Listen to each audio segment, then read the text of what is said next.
Hi there, and welcome to the Homestead Education Podcast. Do you have a homestead, a farm, or maybe just believe we have a right to the freedom of wholesome food? This is a show for families who believe everyone deserves an agricultural education to understand their food, land, and responsibility at a scale that fits real life. I'm your host, Cody Hanner. I'm a homesteader, a homeschool mom of 6, and an agricultural educator who spent years teaching families how to build real skills outside of broken systems. I was raised by an old school rancher and blessed by the grace of God to have been shaped by small town life, where food, work, and responsibility weren't dreams, they were just how you lived. This season, we're digging into how accessible small-scale agricultural education can build capable people, strengthen local food systems, and create meaningful change far beyond the homestead. Join me each week as we talk about food systems, education, and the real-world skills every generation needs, taught in ways that actually make sense. Hi, everyone, and welcome back to the Homestead Education Podcast. Today, I have Susan Poizner with me today. She is an award-winning author and podcaster on fruit tree care, and this is such a timely conversation as we are not only heading into a lot of orchard care season, not the picking, the care. And we're looking at some food issues in the fall. So let's start making some plans now. So welcome, Susan. Thank you so much for having me, Cody. Yeah, I think this is going to be a great chat because I love the concept of, extending our like food forest around our property, and um I'm really bad at remembering to do things, and so having somebody who can like maybe guide me through a few of those steps would be really great. So, would you like to tell everyone about yourself and what you do? And Absolutely. Okay, so I kind of fell into this in a funny way because my background is a journalist. I used to work for the BBC World Service and Oh, lived in wow. London, England, and I've had a very interesting life. I grew up in Canada though and moved back to Canada 25 years ago or something. Okay. And decided to plant a community orchard in my local park. I Ooh. had been dabbling in gardening. I even for a while had a job as a gardener for the city of Toronto. So I knew about organic gardening and I was excited about the idea that fruit trees are not only beautiful and they have beautiful blossoms and they Mm. do all the great things that trees do in this world. They clean the air, they stabilize the soil, they cool our communities. I mean, it's win, win, win. And they produce food for us, which is amazing. So I decided that this local park, which didn't have a lot going on, I wanted to start this initiative. I talked to the city. There were ups and downs, but we managed to make it happen. Here's the problem, Cody. I didn't know what I was doing. Okay, I so think we all wake up every morning with that feeling. So. yeah, exactly. But here's the thing. If it's in your backyard, okay, your tree will tell you it's not happy. Either it won't produce good quality fruit, or it'll have symptoms of disease or pest infestations. Mhm. And you'll look and think, was that a good idea? Or what did I do wrong? I have no idea what I've done wrong. If it's in your backyard, that may happen. If it's in your local park, and people knew that I had started this initiative. And I'll be honest with you, Cody, there were people that did not want me to plant fruit trees in our local park Wow. because they said it's messy, you're going to Mhm. neglect the trees, it's going to be bad for the community. Children will get cherry stains on their t-shirts. They didn't like Oh that. no. Yeah, exactly. I know So my there was children a had a lot of, good day if they come in with cherry stains and I didn't have to feed oh, them. oh, yes, you're a good mummy. That sounds good. So people were watching this, and I didn't want to fail. You feel Like I like you didn't just, have room for error. there was no room for error. Yeah. Luckily, my background is I'm a researcher, I'm a journalist, and when symptoms started to appear on the trees, I started to realize, whoa, I think I better figure this out. And it only took me, what, 5, 10 years. And That's then, nothing in the life of a tree. You're good. no, I mean, my quest was because I had another job, there were other things I was doing with my life. My quest was to discover what is the minimum I need to do in order to grow healthy and productive fruit trees. This is not my full-time job. I just need to know the minimum. And so, in all my books, starting from Growing Urban Orchards, which was the first book that I wrote, and a lot of people love it. Community orchardists absolutely love it because it's written from my perspective as a community orchardist. But it tells you about all the mistakes we made and all the lessons we learned. And you can read that book and say, oh, okay, I get it now. I know what I've done wrong, and I know what I need to do in order to keep my fruit trees healthy. Then from there, I did other things, including write other books, like a specialist book on fruit tree pruning, if you want to dig deep there, or fruit tree grafting, if you want to create your own fruit trees. But that was my initial journey when I created that book, Growing Urban Orchards. And I'm so happy to share that information with you on this podcast. What is the minimum you need to do, Cody, in order to keep those trees healthy and productive? Well, I really appreciate everything you're doing. I mean, even you mentioned that you have growing urban orchards, and I immediately jotted that down because I have so many um like micro schools and stuff that get in contact with me and ask how they can, start growing more food for the kids at the schools. And I think that would be a really great one because that's more of that concept. Yes, it Even in is rural that communities, concept. because it's the community taking care of them. I love that for so many reasons. S- to me, and I moved from my house. We had initially some fruit trees in our backyard. We recently moved from our house into a condominium. So now we're living a Mm. very communal lifestyle in a small space, and I don't have my own backyard. I am so happy to have a community orchard to play in with my friends that I established all those years ago. But to me, the community is made up not just of humans, but of trees. They're part of our Hmm. community too. Yeah. And we are all working together to bring abundance, to bring nutrition, to bring love to our communities, us and the trees together. So even if you have a backyard and you have one or two or three fruit trees, they're your community. And you start to tune to them and realize they have needs too. They're not just a thing in the backyard, they are beautiful beings that want to share and have an experience with you, just like you want to share and have an experience with them. And as soon as you learn to listen to them, then it's kind of so much more fun. I agree. I actually jumped in between a elderberry bush and a backhoe to save it. So that means I'm on my own Oh, property, but we had somebody come in to level out a spot, and I didn't realize it, but we had a new elderberry bush growing, which I know it isn't a tree, but it's that same, they're hmm. perennials and we harvest them every year. And I actually had one of our elderberry bushes die last year, and I was really sad about it. And I was out near there, and we had this guy coming in to level a piece of land, and I noticed there was about a 4 foot tall bush starting to grow wild right there. And I like jumped in between it, and I was like, no. But luckily, he's from our community too and gets it. And he's like, oh, I didn't even see that was an elderberry. My wife would have killed me. So, but I love that community concept with the trees. And, a lot of people don't even think about this in the rural sense. And, we think about community orchards like in parks and, on city streets. And I know a guy in Montana who he taps all the trees down streets in town and gets syrup out of them. And he had to, get permission from the city to do that. And, so I see all these really amazing things happening. And then I look at our community that was an original homestead community that kind of ended up being a not the whole town burned down and then they never really rebuilt. And so we have all the old homestead trees still growing in our like extended community. And everybody picks them.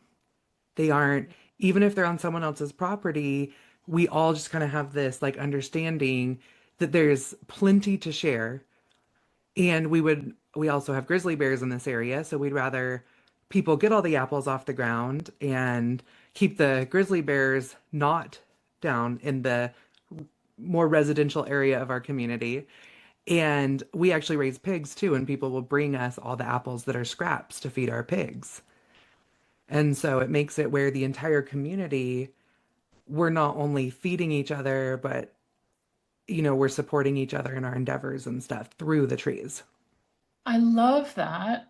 And then as you go step by step, one of the things that I found over the years with our community orchard, one of the best ways to work with your trees, to communicate with your trees, to help shape them so that they can produce the kind of fruit that you want to enjoy, quality fruit, is with correct pruning.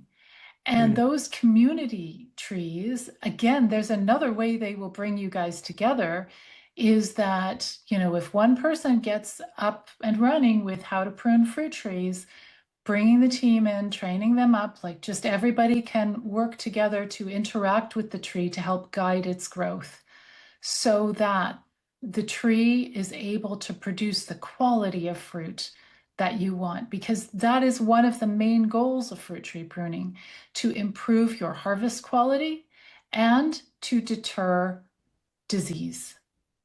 So those are two of many goals with fruit tree pruning. And again, it's all knitting together the community, the humans, the trees, and everybody, and even the bears on the sideline or the other plants, like keeping the wasps away, keeping the beneficial insects nearby. Hmm.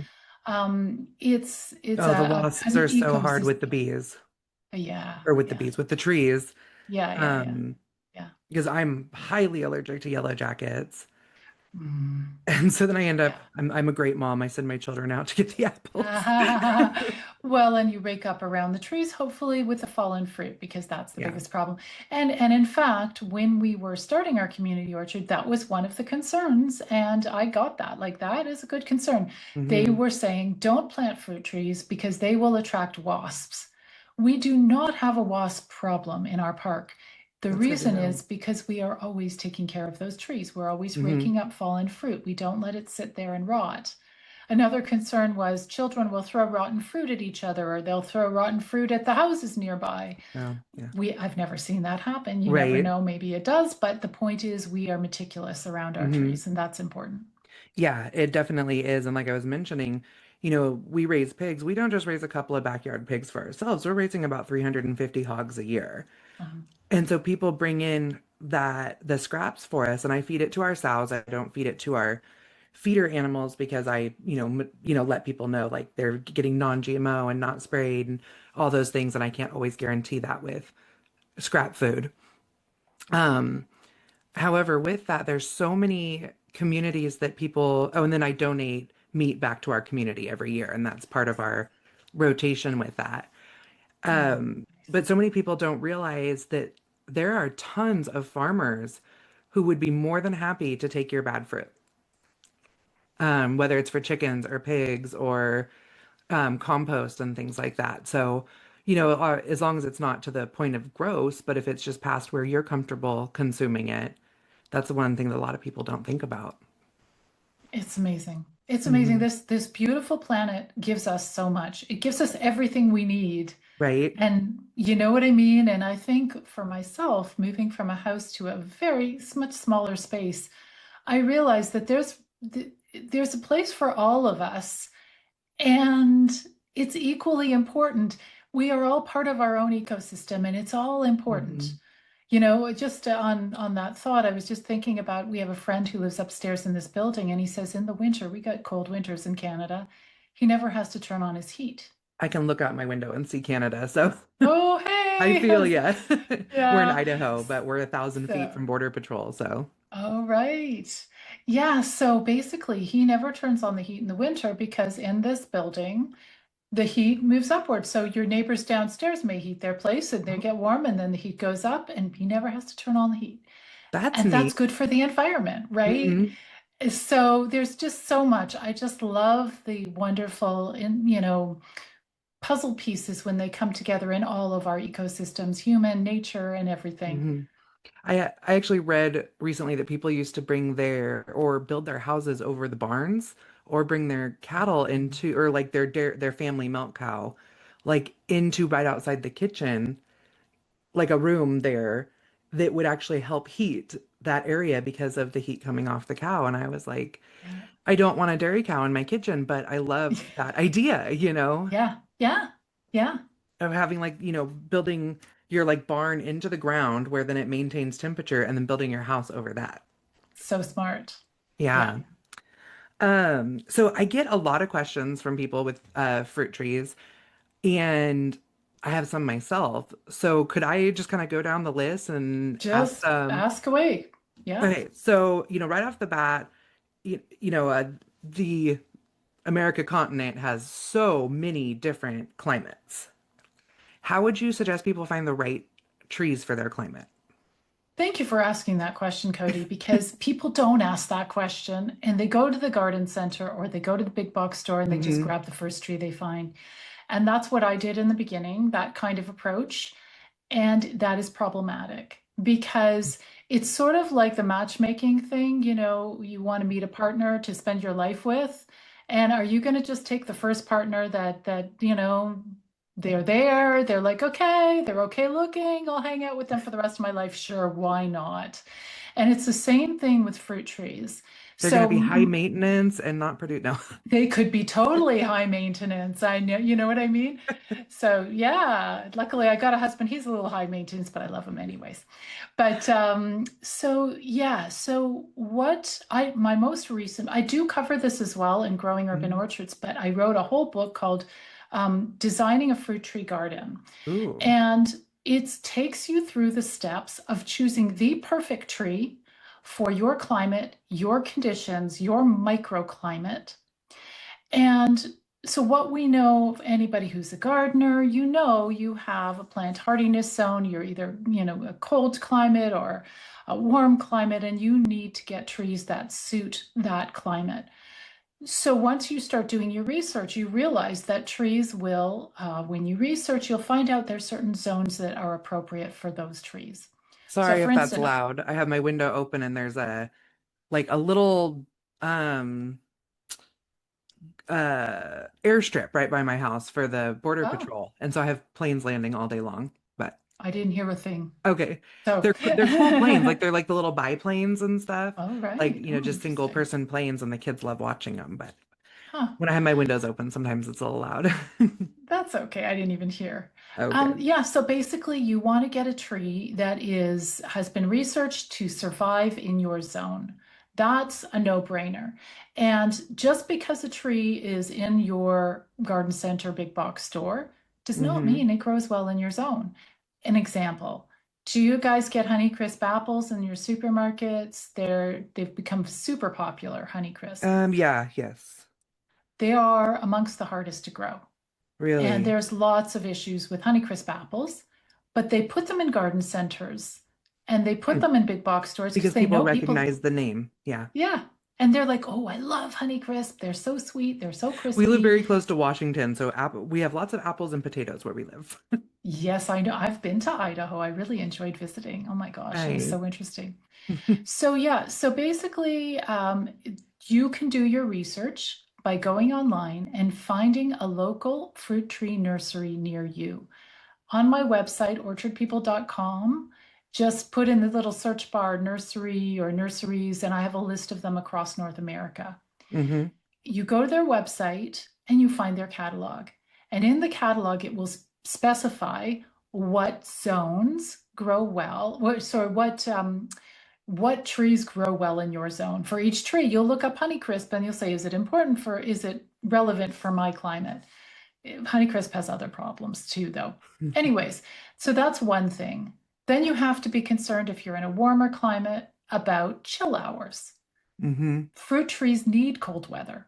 So if you're in Florida and there's not enough cold weather, certain cultivars of apples, for instance, just won't produce fruit. They may or Wow. may not survive, but they will not produce fruit. In order for it to produce fruit, for the tree to go through the stages it needs to go through hormonally, it needs cold weather and a minimum number of hours of cold weather. Okay, so there's another mistake. But here's the thing that I learned, because in Toronto, we don't worry about chill hours. We get Hmm. lots of chill hours. You Right? guys get lots of chill hours. You're good with that. Hmm. Disease resistance. Yeah.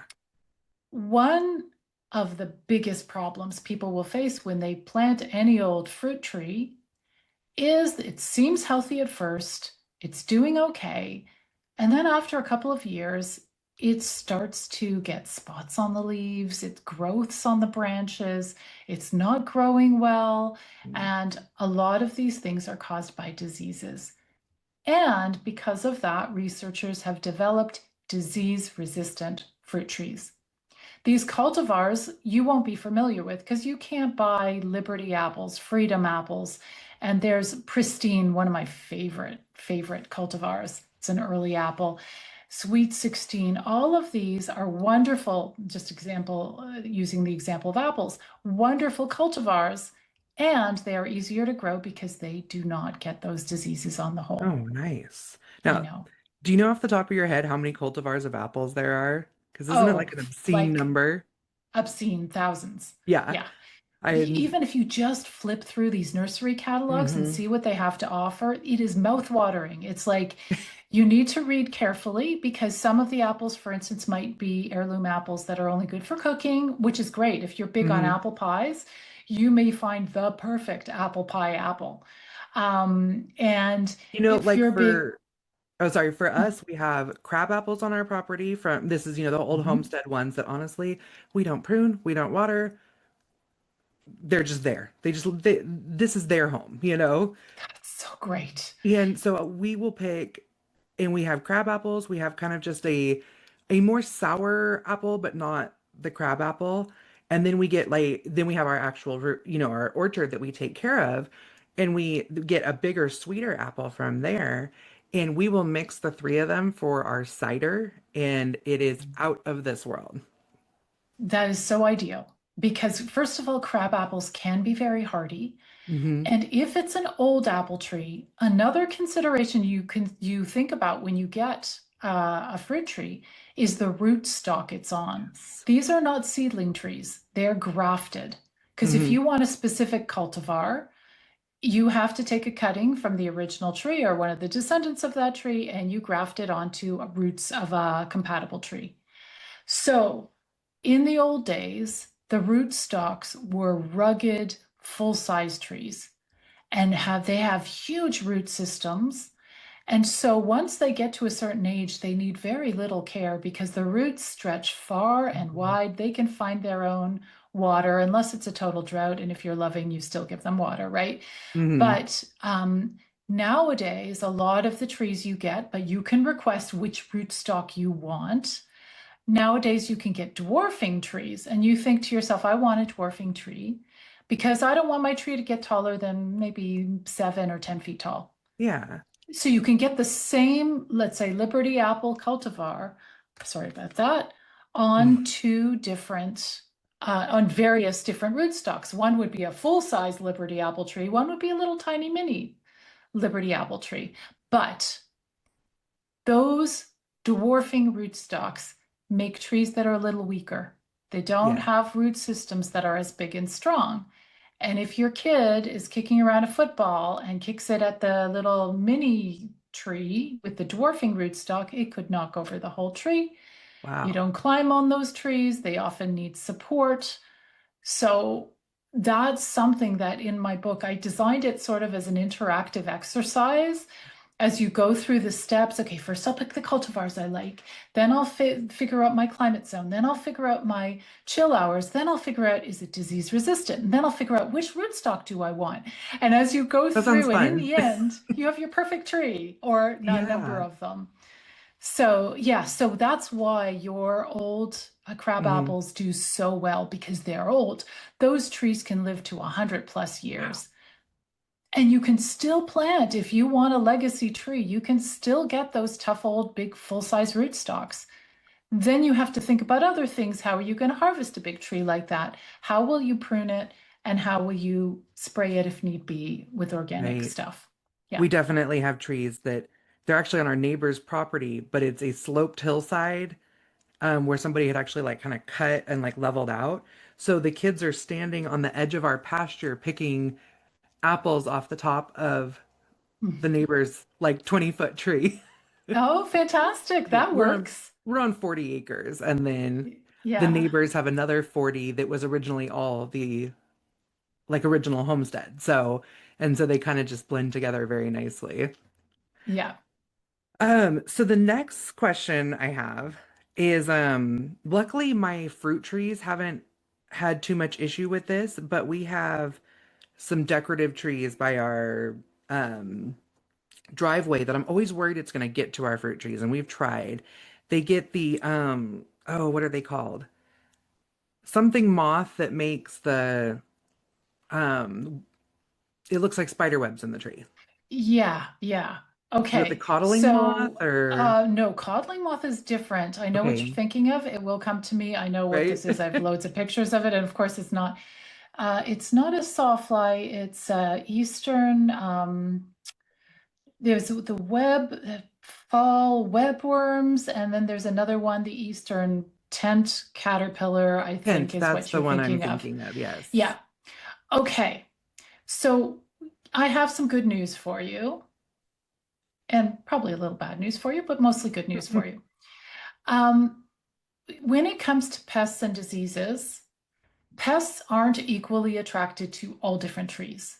Okay. So just because there is a pest on an ornamental tree doesn't mean it actually finds your fruit tree delicious and yummy.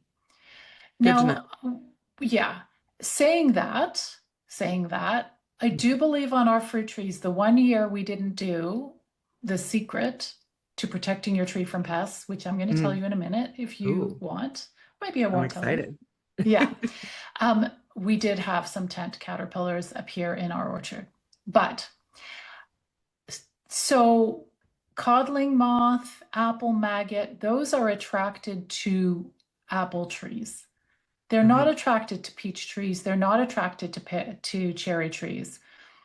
There's other ones called plum corculio. They're nasty. They're attracted to a lot of different fruit trees. Thank goodness we don't have a major problem with that. That's But good. between you and I and your listeners, you can protect your trees from most of those problems with a winter dormant spray. Okay. So this is organic, organically acceptable, and this is one of the key secrets that I share in my book, Growing Urban Orchards. We use a mixture, it's a kit, and it's lime, sulfur, and dormant oil. That's what it's called, lime, sulfur, and dormant oil. You use both together.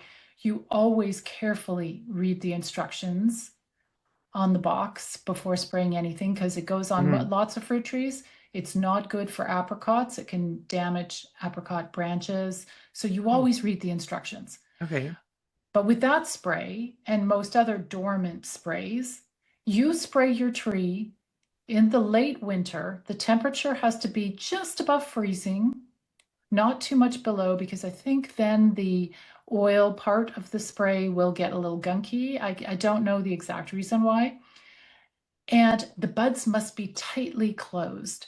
So if you wait too long and you see those buds on your apple tree, your cherry tree, your pear tree, if you see the buds are starting to open and there's even just a teeny bit of green or white tissue poking through, you cannot use lime, sulfur, and dormant oil. You will burn that tissue. Mm. Okay. But what this stuff does, and if you can't get lime, sulfur, and dormant oil kit, you can just use a dormant oil that is organically acceptable, right? Okay. Dormant oil spray. So what it does is it coats your tree with a layer of oil and smothers overwintering insects that are hiding in the cracks and in the crevices and in the bark. So when you're out there and it's winter and this is the first thing you're going to do each year to protect your trees, you're actually going to take your spray. You're going to spray those bare branches until they're dripping with a little bit of the spray, like, completely wet and covered. And you're going to find the cracks in the tree, the wounds. You're going to spray inside the wounds Oh, because that's okay. where stuff is hiding. And then you let it dry. It's going to be a dry day. You don't want to do it in the rain because it'll just wash it off. And that alone, we have done, our orchard is, let's say, 15 years old. We've done every year except for 2 years where I forgot or my timing wasn't right. And those were the 2 years we had pests, including the tent caterpillars. Can't Oof. remember which tree they were on. And I've got to remind myself a little bit about what they are attracted to, but it stops a whole load of insects. Now, if the insect is the kind of insect that over litters in the either leaf litter or in fallen fruit on the ground, it's not going to help you to spray those trees.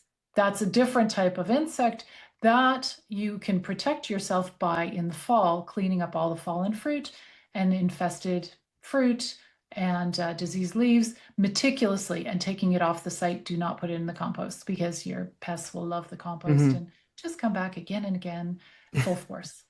Luckily, the only ones we've had is the bees, and they're just everywhere.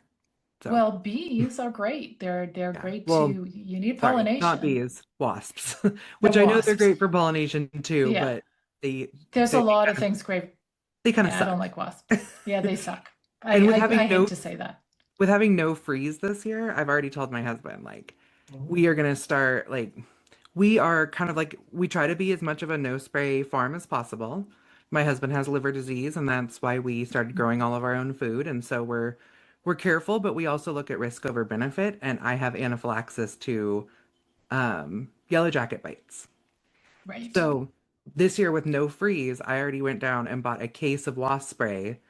And every day when we do our little walks around the property and stuff, we're starting to watch for any type of movement or any nests we didn't notice last fall because we have to like protect me in this sense, Oh, you know. definitely. Yeah. But then Yeah. also that's not really happening in our gardens as much. That's more happening on the sides of the house and that type Yeah. of thing. So that's the only place where we're like, yeah, not happening. Like we Yeah. will poison Yeah. the heck out of you. And also, when you say you're not up for sprays, there are some sprays that are just diluted molasses. Hmm. So the thing that I realized early on is not all sprays are bad. Like some of Yeah. them are just a wonderful way to add a boost in nutrition to your tree. And but yes, I agree with the toxic stuff. Yeah, we are not even allowed to use that stuff in the park. Mm. That And we makes sense. Yeah. minimize, to be honest, between you and I, that is the pretty much usually the only spray we will use is the dormant spray. Okay. Some of them don't even have the lime sulfur, it's just an oil. And We use a um, neem yeah, oil. Yeah. neem oil is good too. I don't know that it would, I'm not sure that it would serve that particular purpose Okay. for the winter. But neem oil is great as a pesticide and Hmm. it's from nature. Not that, I mean, there's things from nature that can kill Yeah. you too. But yeah. Like, well, one thing we do is we have this isn't orchards, but we have a some sort of little beetle thing that will just decimate my greens, like my salad greens. Mhm. Especially if we have a milder summer and I can grow them further into the summer. And I mean, to the point that I'll go out there one day and have lettuce and spinach and everything, and the next day go out and I have lace. It looks like lace. Mhm. They just eat Wow. everything in between. It's a really crazy thing. And so Hmm. when I'm trying to extend those plants into the spring, I'll use an essential oil spray on them. Mm. And if I go out like every day, like I water early morning and then I'll go out once everything dries and spray all of them. And that keeps them off for the rest of the day. And then the next morning it gets washed off again. And it's just vinegar, essential oils, and Dawn dish soap. That is so cool. Yeah. That And is so very cool. even if Yeah. my like, I have young kids where they like to grow carrots and things like that in their garden, they get their own spot in the garden where they grow their I call them like their summer snacks. And they plant carrots and cherry tomatoes and that type of thing so that they can just eat out of the garden while they're outside playing. And so I don't worry if they decide to grab some of the greens and eat them because I mean a dash of Dawn dish soap, I'm sure they get more than that just off of our dishes, you know. So um, Yeah. that always makes me feel good too that I'm not, poisoning the children. Well, a fun, interesting thing that I researched not too long ago is when I was visiting the an orchard in Geneva, New York, and they do a lot of research there. It's linked to Cornell University, and they were testing Cornell a has a great ag pesticide. program. Yeah, exactly. They were testing a pesticide based on thyme, the herb Mm. thyme. And I know here in Canada, there is a fabulous company that makes a disinfectant based on the herb thyme. Oh, wow. So just goes to show, again, nature supplies us with what we need. And sometimes if there's no company that can make money off it, nobody's going to promote it. Yep. But by you, sharing your recipe, saying, look, it works. This is how much essential oil is in there, and this is I'm letting my kids eat, Hmm. that's a great way to share the good news. Yeah. I mean, Yeah. I travel and speak a lot, and that's one of the things I really talk about is if nobody can make money off of it, they're not going to promote it. Yeah. But pretty much, Earth or God or whatever made it the way we already needed it. It was Yeah. beautifully designed. A lot of Yeah. times we say, in our talks is don't eat food that's more than 5 steps away from the way God made it. And Yeah. that's Beautiful. going to keep you in that healthy food and whole food. Yeah. If you can bring it home and process it further. But if you're buying it at the store, process 5 steps beyond, then you don't Oh, want yeah. anything to Yeah. do with that. Beautiful. Beautiful. So let's see here. The next question I have is I'm so bad. We moved onto our farm 10 years ago, and I thought all I want is peach trees. I did some research. Peach trees can grow in this area. We have some neighbors that actually have a great peach orchard, and I could live off of peaches in the summertime. If I would have planted peach trees then, I would probably have peaches now. Because what do they say? The best time to plant a fruit tree is 10 years ago, and the second best time is today. And I have bought peach trees 3 or 4 different times and let them die because I don't even plant them. I'll literally put them in the garden, like inside my garden fence, so that they are protected and get irrigation on them. And I tell my husband, like, we need to find a place to put them and make all those decisions, and then we don't. So I guess my question is when you actually get the tree home, what do you do with it? Yeah. Okay. There's so much involved in what you said, and I'm so sorry. partly, no, but it's beautiful.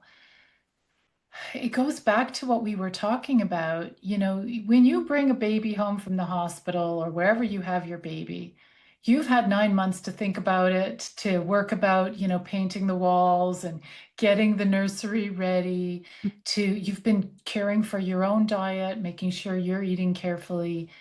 Fruit trees are really not a shoot from the hip decision. And again, that's Mhm. why I wrote this whole book, designing a fruit tree garden, because it's all about taking that time to prepare. It could be those trees also did not survive because the cultivars weren't tough. It could be clearly in a pot they Clearly, I neglected it, can't, but yeah, they can't thrive. uh-huh. And if they were your baby, you would never leave your baby, I don't know, in the same diapers forever or whatever. Do you know what I mean? So if, and this is so human, I've done this so many Hmm. times. So that what you did is a very common thing lots of us do. But when you start to step back and say, no, I'm not buying a fruit tree yet until I decide where is it going to go? Because I'm going to be matching that fruit tree to the place it's going to be planted in. So, what Okay. I always suggest is when you are deciding to plant a fruit tree, the first thing you want to do is find your site. It's going to be full sun because all of the traditional ones need full Yeah. sun. Okay, it's going to have well-drained soil. How do you know if the soil is well-drained? A great way to do it is bring your shovel to that site, start digging. Dig for a few minutes. Is it rock hard soil that it's like takes 3 people with big muscles to move that soil? Because if it's that heavy, it might not be a great place for the small roots of your Hmm. baby tree to push through. But if the soil is okay, if the soil is almost too sandy, you're like, ooh, I'm going to pour water into the soil. It's going to need more and more water, right? So just by checking out the soil, you are getting ready. So then let's say that the hole looks okay. Take a bucket of water, pour it in there, and then start a timer. How long does it take for the water to Oh, drain that's a out, great right? idea. Yeah. It's a fun idea. And all of these things are fun to do. It's exploratory. And if you're anything like me, curiosity drives you. Do you know what I mean? It's just like, and especially when you start to see trees as beings rather than as furniture or, something nice that's going to give me fruit. Hmm. When you realize you're making a new friend here, you want to make sure it's nice. Like if I was coming to your house, I'm going to be a guest in your house. You would make the bed for me. You'd be excited. You'd say, "Hey, Susan, do you have any allergies?" Blah, blah, blah. You Yeah. take that time. And it's the same with the fruit trees, right? So already you found the perfect location. You've checked the soil. You may even want to do one soil test, just one, to make sure that the soil has the nutrients that fruit trees need. And then you go through the steps to choose the right peach tree, not the one. And guess what? It probably won't even be in a pot, my dear Cody. It will be a In a bare root bag. tree. Oh, It'll bare be a root. Okay. bare root tree that you get in the early spring or late fall. And if you forget to plant it, it will die within days. So it changes everything. Bare root Oh, trees grow yeah. faster. And with pruning, especially, you prune them on the very day you plant them. Okay. They grow faster, they adapt to the soil better, and they will grow like gangbusters. So you said But early spring or late fall? yeah, they have to be dormant. Bare root trees have no leaves. The buds are tightly closed. They have to be fully dormant. And that's what you get from specialist fruit tree nurseries, these wonderful bare root trees. They are so worth it, and they're actually cheaper than potted trees. But for you, knowing that your pattern was, okay, I'm going to plant it. It's a cutie. I'm just not sure where I'm going to plant it. And maybe I'll do it to next week. I know this. This is me. I get it. Right. Yep. But when it's a bare root tree, you're going to play a game of what we used to call it. There was a game show to beat the clock. Mm, Okay. You get yes. the tree, you look at the tree, you say, how soon can I plant this? Because if I wait 5 hours too long, usually you'll plant that tree within 3 days, if not the moment you get it home, like the moment. So you will never again forget to plant a fruit tree if you're getting bare root trees. Okay. Yeah. That So definitely this is, makes a difference. And we're even really lucky we have a tractor with an auger that's how we dig holes for like our trees and stuff. So we don't even have to get and out and dig. yeah, and yet if you need the auger, it might not be a great place for the tree. Oh yeah, no, we don't need the auger, but Oh, just as as an extra as bonus. full-time Yeah, farmers, anything that saves time in our right. backs. Oh, gotcha, gotcha. Okay, I Yeah. get, yeah, that makes sense. Yeah, So like because I I've could been, plant 10 trees in a day if I wanted to. So oh, totally. yeah. Totally. As long as you take that time to go out and really feel the soil and check it out, because some Mhm. soils are great for lots of things, but not fruit trees. Fruit trees are fussy. Maybe because they're grafted, maybe because they're Mhm. little Franken trees. They've got different roots from a different Yep. plant. They've got a different top from another plant. They can be a little bit delicate, even though we know the old ones on the big tough rootstock can live 100 plus years and feed people all that time if they're well cared for. But yeah, they need extra special pampering. Hmm. So that I think is your answer, is just to have that system that you are adopting a baby, right? You're adopting a Okay. baby. You want everything to be just fine. And you're going to get just the right baby too. Bring home baby. I am a notes person. Me too. Like, I mean, see how much I've Oh my written? gosh, beautiful handwriting. I love it. Oh, thank you. As a lefty, it's very hard. So, Oh, really? I'm not a lefty. My handwriting is terrible. I oh. type fast though. So, Um, so then I think I have one more question. So when we bring our tree, like, so we're trying to decide where to put our trees. And as I mentioned, we have 40 acres that have trees all over, but we want to put our trees in a place where we already have irrigation set up. And I already have a yeah. small orchard there, but I have some concerns because on one side of the orchard is walnut trees, and then on the other side is my apple trees that have been doing great, except for I didn't prune last year and there was a lot of rain and we had such big, healthy, beautiful fruit that it broke my apple tree in half. Oh, I'm very sad. I'm sorry. Yeah, but the other side seems to be very healthy this year and we cut it off and my husband is using the wood to smoke some pork. So we're Nice. calling it, making lemonade. Yeah. So I want to put it kind of in that area because we already have irrigation set up. I already know that it's good drained soil. Um, we actually we on and off pasture pigs in that area, but I have little fences around all my trees. But I'm worried about putting peach trees near the walnuts. They're black They're, walnuts. I don't Is even that the know. thing? That's the thing. I don't know what kind of walnuts they are, but they're edible. They Um, were put in yeah, before we because moved here, and we just now started getting walnuts off of them. you see, I doubt they're black walnuts. Okay. Yeah, they're not. I doubt they are. I don't personally see any problem with that. It depends how near you're talking about in terms of near. It depends on what the rootstocks are. If you're concerned about shading, Hmm. you just think about where the sun comes up, where the sun goes down. Then I put But them at the I end would, of my walnut rows, but then they would be the ones that got the most sun the way it, uh, yeah. right. Because it's kind of Yeah. like it's So, like a hillside, and like the walnuts are all on oh. the like a little bit of a sloping part, and then it goes down, and then the sun it goes towards the west, so that's where the sun is like the hottest all day long. So Right. I think it's gonna Yeah, be a great spot. you think it's going to be a great spot. Yeah. Lots of sun sounds good. My I whole would garden is in just that little valley, so it's it sounds great to me. I just space the trees correctly. And okay. that's another one of those tricky things. The spacing of your trees depends on the rootstock you choose. So we were talking about those little dwarfing trees that some people like if Hmm. they have a small garden. They can be planted pretty close together. Let's say, depending on how you're planting them, if it's beautiful espalier or tight together, can be 6 feet apart, but mostly not.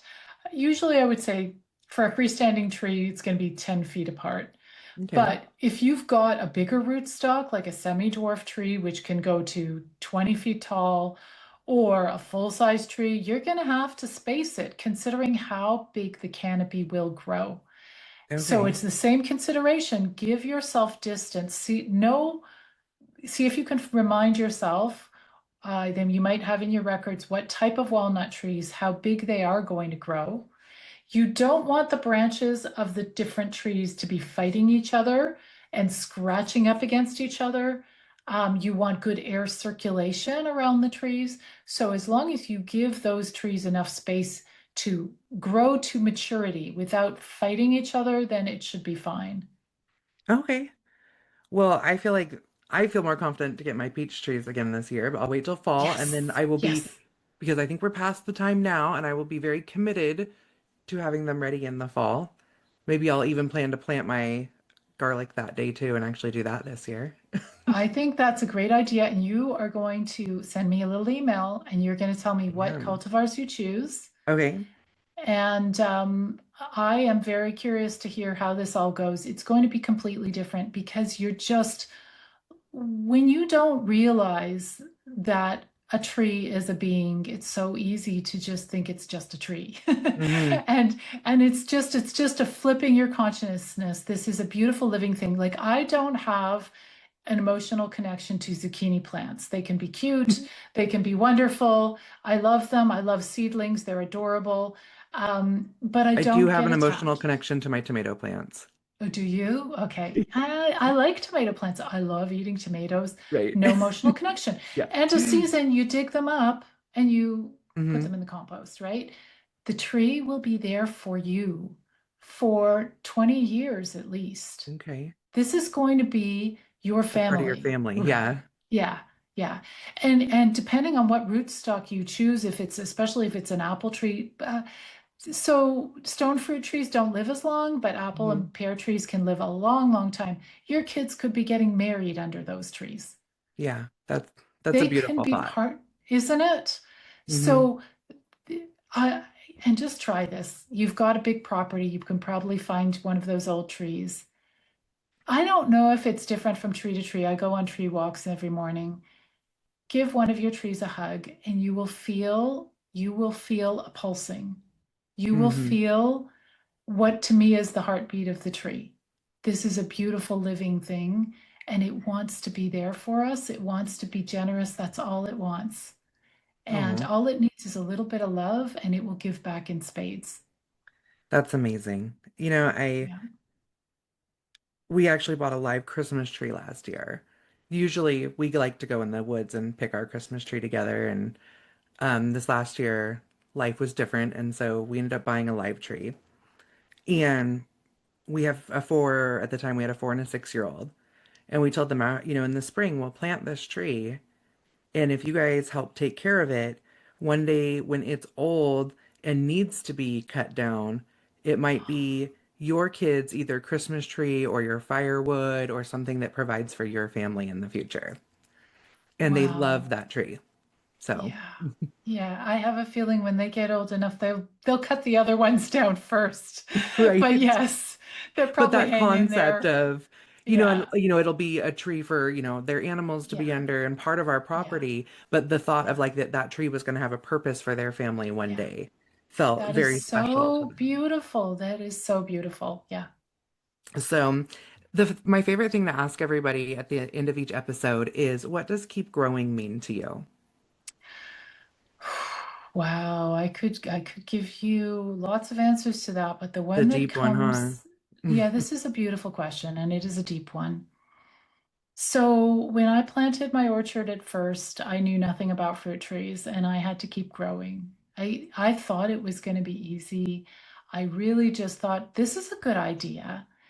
Having a community orchard, I had to grow to learn to care for these trees, how to feed them, how to prune them, how to choose them, how to work with them.